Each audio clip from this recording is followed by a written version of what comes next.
Eny ary raha atsika rehetra mpianakavy ny finoana mpiray vondrona amin'ny RGL Voatsinapy mpanaraka ny pejy RGL tonga indray ny fotoana fanomezantsika isaky ny alarobia hariva izay ianarantsika ny tenin'Andriamanitra ka anasana antsika rehetra ho amin'izany fanasana izany. Ny lohatenintsika androany dia resaka teny miverimberina fandrefoana rehefa miresaka ny olona hoe converti ve ianao efa resy lahatra ve ianao born again hozy izy ny anglisy, converti hozy ny teny frantsay efa nateraka indray ve ianao hozy izy ny malagasy, voambolana fandrefona izy io dia aleo resahana satria hitako hoe misy zavatra diso sy fihevera-diso maro ihany manodidina azy. Zay le lohateny converti hoe zay moa le firesaka nandray an Jesosy hono tamin'izaho nandray an Jesosy fandray koa zany efa manana an Jesosy ve ny olona iny fitenitsika koa zany nandray an Jesosy ho tompo sy mpamonjy sy ny sisa sy ny sisa. Dia misy jeu de mots kely mba nataoko ito mba ahatadiavanareo azy tsara le hoe consacré zany hoe olona natokana olona masina sa con zany hoe olona tsy manjary fa saingy sacré mot anankiroa natambatra con ary sacré fa le anankiray consacré mitambatra. Ahoana ny hevitry zany? Fanontaniana ngezabe mipetraka zany problematika zay hovahantsika androany de ny hoe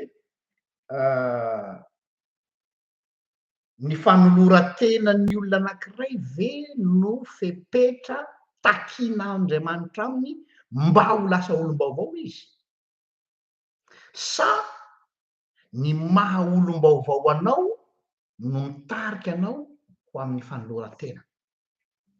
Eto iaho no hisaraka ny lalantsika. Misy mpanaraka pejy eto Brian moa ny anarany amin'ny pseudo ao miteny hoe ho betsaka ny olona handao ny pejy androany 7 jona.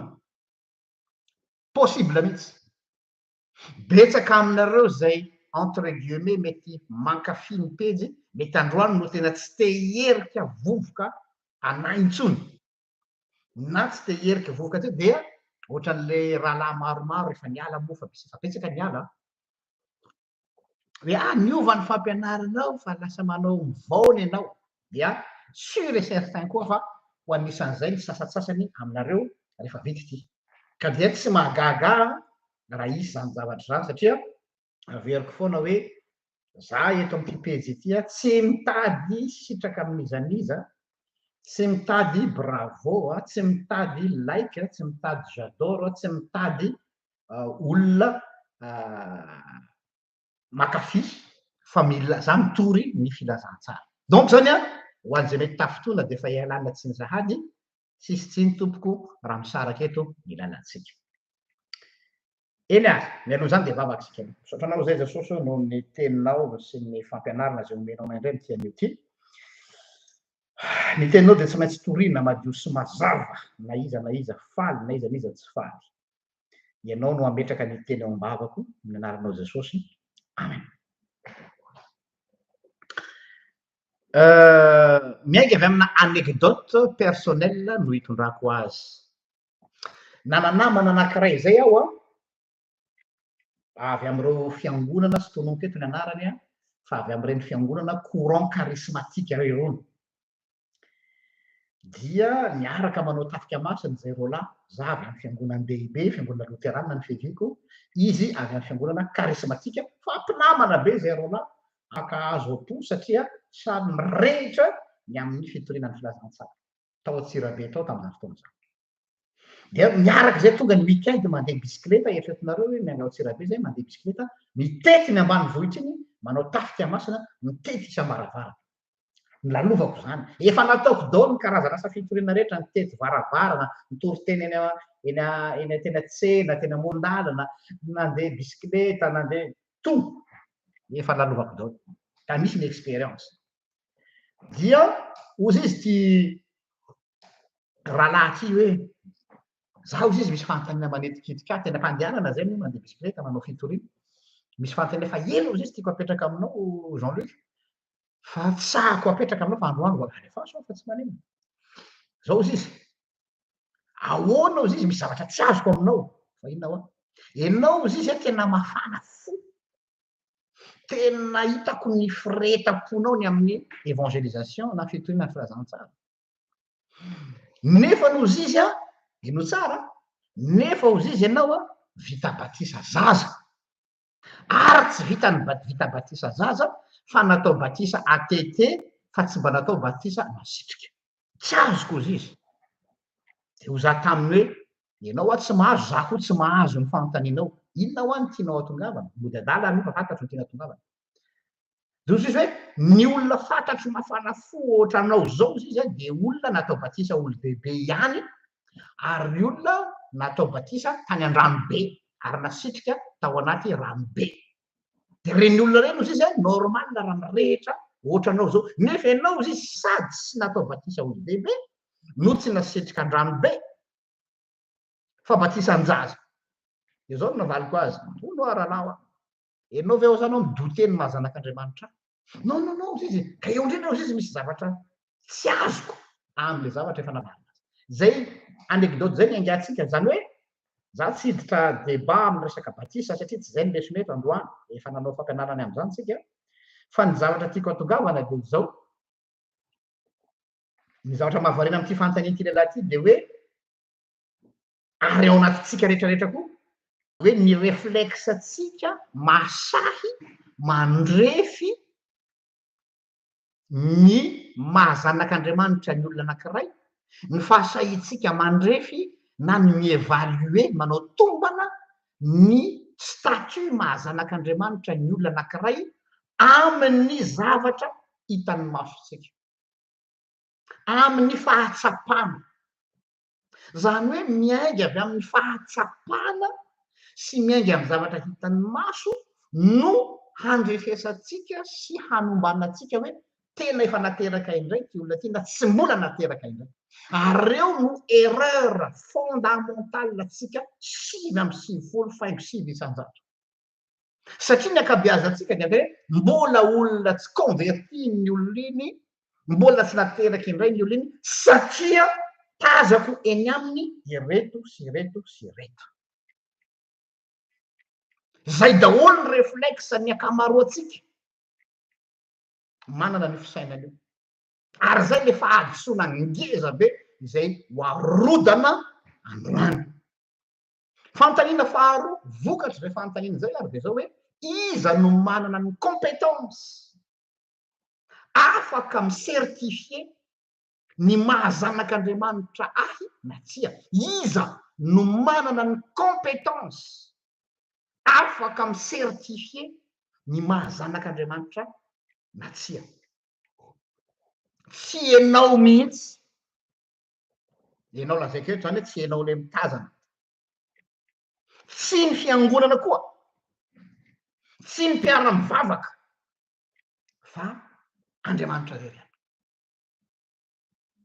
Romanina toko fahavalo andiny fahatelo amby folo ka hatramin'ny fahaenina amby folo Romanina toko fahavalo andiny fahatelo amby folo ka hatramin'ny fahaenina amby folo eno kely izao vaky teny zao amin'ny anaran'i Jesosy fa raha velona araka ny nofo ianareo de tsy maintsy maty fa raha ny fanahy no hamonoanareo ny asan'ny tena de ho velona ianareo fa izay tariny fanan'Andriamanitra no zanak'Andriamanitra izy sy miteny hoe zay lazain'ny olona no zanak'Andriamanitra fa tsy nandray fanahy mpandevozana ho amin'ny tahotra indray ianareo fa nandray ny fanahy ny zanaka natsangana l'esprit du fils adopté izay atsotsika hoe abaraio ny andiny fahaenina amby folo ny fanahin'Andriamanitra io zany zay nomena atsika teo amin'ny batisa dia miara-milaza amin'ny fanahitsika